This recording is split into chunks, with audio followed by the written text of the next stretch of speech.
네, 안녕하세요. 친절한 청와대 진행을 맡은 윤영찬 국민소통수석입니다. 반갑습니다. 반갑습니다. 반갑습니다. 오늘 아주 중요한 주제를 가지고 얘기를 나눌 텐데요. 너무나 중요하기도 하고 무겁기도 해서 사실은 오늘 정말 저희 청와대에서 가장 이론과 그리고 또 실전에 밝으신 두 분 수석님을 모셨습니다. 우리 조국 수석님. 네, 안녕하세요. 네. 민정수석 조국입니다. 네, 김수현 수석님. 네, 안녕하세요. 사회수석입니다. 네, 오늘 이제 저희가 다룰 주제가 저희 청와대 홈페이지에 가장 많은 국민 청원이 들어온 소년법 개정에 대한 문제입니다. 상대적으로 적은 연령, 나이가 적은 우리 청소년들에 대해서는 법적으로 가해자의 어떤 행위보다는 법적으로 소년법에 따라서 경감을 해주고 있지 않습니까? 맞습니다. 네. 이게 어떻게 지금 규정이 되어 있습니까? 현재 보면 이제 만 14세 미만이다. 그러면 형사 미성년자가 됩니다. 그래서 어떤 사람을 죽였다 하더라도 형사처벌 대상이 아닙니다. 소년에 가서 각종 처분을 받게 됩니다. 근데 지금 이제 많은 시민들 입장에서는 만 14세 미만이라 하더라도 뭐 잔혹한 범죄를 저질렀다 그러면 이건 감옥 가야 되는 거 아니냐라고 이제 분노를 하시는 거죠. 그럼 감옥하고 소년원의 차이가 어떤 겁니까? 일단 뭐 형식적으로 보게 되면 감옥에 간다는 얘기는 전과자가 된다는 거거든요. 만 14세 미만이라 그러면 우리식으로 얘기하면 중학교 1학년이면 만 13세입니다. 중학교 1학년이 어떤 사고를 저지른 거죠. 이 친구를 전과자를 만든다는 얘기는 평생 그 사람에게 기록에 남는다는 의미를 뜻합니다. 소년원과 교도소의 차이는 뭐냐 하면 소년원은 가능하면 갱생, 사회복귀 이쪽 중심이라면 교도소는 가둬둔다는 게 더 강하죠. 외국 사례도 좀 중요하다고 보는데요. 국제적으로는 이 기준이 어떻게 되고 그리고 우리의 현재 소년법의 내용이 국제적인 어떤 기준에 부합하고 있는지요? 현재 이 만 14세 기준은 국제적으로 크게 잘못된 기준은 아닙니다. 물론 이제 미국 같은 경우는 주별로 이제 7살부터 뭐 10살도 있고 다 차이가 있는데요. 우리나라 법은 이제 독일과 같다고 보시면 됩니다. 14세로 기준을 보는 것이고, 그래서 중학교 1학년과 2학년 사이인 거죠. 우리식 기준으로는. 물론 이제 우리나라 요즘에 청소년들이 성숙도가 높다, 뭐 정신적으로나 육체적으로 높기 때문에 이제 지금 중1짜리도 중1짜리가 아니다 이렇게 생각할 수도 있습니다만, 반대로 중1짜리 중에서 아직까지 미성숙한 인격을 갖고 있는 그 학생도 많이 있거든요. 어떻게 할 것인가에 대한 고민들을 좀 깊이 해볼 필요가 아직 있습니다. 소년 범죄자들 처벌을 강화하는 개정안들이 지금 다수 발의되고 있는데 이게 지금 맞는 방향으로 가는 겁니까? 통상 경우 그건 뭐 형사정책학에서 입증된 것인데 형벌을 아주 강화한다고 범죄가 주냐 그렇지는 않습니다. 이제 이거 더 중요한 것은 범죄가 발생하지 않도록 하는 것, 즉 범죄 예방이 훨씬 중요하거든요. 근데 지금 엄벌주의는 뭐냐면 범죄가 일어나고 난 뒤에 그 사람에게 중형을 내리자 이런 접근입니다. 근데 지금 소년법과 관련해서 그 미성년자 기준을 낮추는 것들은 국회에서 합의를 하면 되는데, 제가 아쉬운 거는 뭐냐 하면 그건 이제 국회에서 논의를 하겠지만 현행 소년법으로도 지금 해결 가능한 여러 가지 방안이 있습니다. 이 죄질이 아주 높다 그러면 그건 좀 중형에 처해져야 되겠죠. 근데 죄질이 좀 낮다 그러면 그냥 무조건 감옥에 넣을 게 아니라 지금 현행법상 보호처분이라는 게 있습니다. 뭐 수강 명령을 내린다거나 보호 관찰을 한다거나 뭐 여러 가지 방식으로 이 친구들이 감옥에 안 가고도 교화가 되도록 하는 방법이 있는데, 우리 모두는 통상 보게 되면 그냥 감옥에 보내는 것만 자꾸 생각한다. 우리나라 소년원의 과밀 수용률이라고 그러는데 과밀 수용률이 한 135%쯤 됩니다. 수도권 같은 경우는 더 높아서 한 160%, 170%까지 됩니다. 원래 10명이 있어서 되는데 18명이 있는 거죠. 그럼 그 안에서 열심히 교화가 이루어져서 좋은 사람이 되어 돌아와야 되는데, 현재의 프로그램으로는 거기 오랫동안 넣어두더라도 교화가 돼서 돌아오지 않을 가능성이 많다는 겁니다. 그거 참 되게 심각하네요. 그러니까 어쨌든 그 지은 죄만큼 교도소에 보내도 뭐 이 범죄를 억제하는 효과는 별로 없어 보이고, 그리고 지금대로 소년원에 보낸다 해도 교화가 될 확률이 별로 없다면 참 이걸 구조적으로 어떻게 풀어야 될지가 굉장히 난제가 될 텐데요.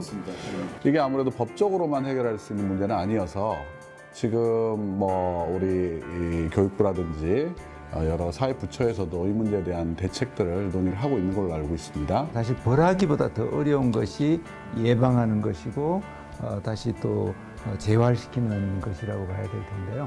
또 사회정책적 관점에서 보자면 이건 그 뿌리가 매우 깊고 일종의 위기 청소년 문제인데, 위기 청소년은 반드시 위기 가정을 그 배경에 두고 있고요. 또한 위기 가정은 위기 사회를 배경에 두고 있습니다. 따라서 그 해결이라는 것이 그렇게 몇 개의 정책 또 몇 년간의 뭐 정책 수행으로 될 일은 아니라고 봅니다.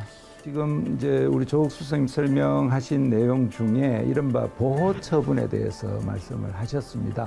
1호 처분에서부터 10호 처분까지 있습니다. 10호라는 게 우리가 잘 아는 소년원에 한 2년까지 입소하는 경우고, 1호는 이제 가장 낮은 단계로 뭐 경고라든가 훈방하는 이런 조치가 되는데요. 이번 여러 폭행 사건의 가해자 중에 한 명이 보니까 이 처분 중에 하나를 받았던 것 같아요. 근데 이 처분이 형식적으로 관리가 되다 보니까 뭐 제대로 확인도 안 하고 무조건 잘하고 있으면 아마 이런 답을 썼던 것 같습니다. 그런 부분들이야말로 아까 말씀드린 여러 부처들이 함께 협력해서, 또한 지방정부하고 또 지방교육청이 함께 노력해서 할 일들이 많다고 봅니다. 그래서 바로 이 1호부터 10호까지의 이른바 처분의 실질화, 그걸 위한 뭐 제도 개선을 포함해서 예산 지원이라든가 이런 것들도 당면하게 필요하다고 봅니다. 이렇게 40만 명 이상이 청원을 한 이 소년법 개정 문제에 대해서 답을 드릴 수 있을까 고민을 했습니다. 그러나 역시 이 문제가 굉장히 어렵고 지금 당장 답변을 내놓기도 쉽지 않기 때문에 아마 청원을 주신 우리 국민들께서 이 대담을 보시더라도 굉장히 답답해 하실 수도 있을 것 같습니다. 그러나 이제 저희들 입장에서는 이 청소년법 개정에 대한, 그리고 그 저변에 깔린 우리 구조적인 문제를 좀 들춰내고, 그 들춰낸 부분에 대해서 우리 수석님들이 또 진단을 하고, 그리고 어떤 방향에서 문제를 접근할 것인가에 대한 의견들을 말씀 주심으로써 우리 정부가 가지고 있는 고민의 깊이나 아니면 고민의 정도가 어느 정도는 전달됐을 거라는 생각을 합니다. 자, 소년법 개정 어려운 문제이긴 합니다. 이 청원과 관련된 국민들의 요청에 대해서 어떻게 정리를 하실 수 있을지요? 청소년이라 하더라도 그 잔혹한 범죄를 저질렀고 그 청소년들을 엄벌하라는 국민들의 요청은 그 정당한 측면이 있다고 생각합니다. 이 문제를 푸는 데 있어서 아주 단순하게 한 방에 해결될 거라고 생각하는 것은 그 착오라고 생각합니다. 이제 그 사안별로 다르고 또 당사자별로 다 다른 사안이기 때문에 그냥 소년법과 관련해서 형사 미성년자 그 나이를 한 칸 또는 뭐 2칸 낮추면 이 문제가 해결된다. 그거는 이제 좀 착오라고 생각하는 거죠. 보다 좀 복합적인 접근이 필요하다라고 보는 것이고요. 1차적으로는 예방이 중요하다 생각합니다. 근데 범죄 예방은 그 감옥에 넣는 것보다 더 어려운 얘기입니다. 그건 국가뿐만 아니라 사회, 가족이 힘을 합해서 여러 가지 제도를 돌려야 범죄 예방이 되는 게 있다. 진짜 해결 방법은 아까 말씀하셨던 것 같은데 소년법에 있는 10가지 보호 처분의 종류가 있는데 그걸 자꾸 활성화시키고 실질화시키고 다양화해서 진짜 소년원에 넣어서 이 어린 학생들이 그 사회로 제대로 복귀하도록 만들어주는 게 더 좋은 거다라는 생각을 하고 있습니다. 이게 하루 이틀에 생긴 일도 아니고 또 하루 이틀에 해결될 일도 아니지만 더 중요한 것은 꾸준히 그 방향을 향해서 가는 것이라고 생각합니다.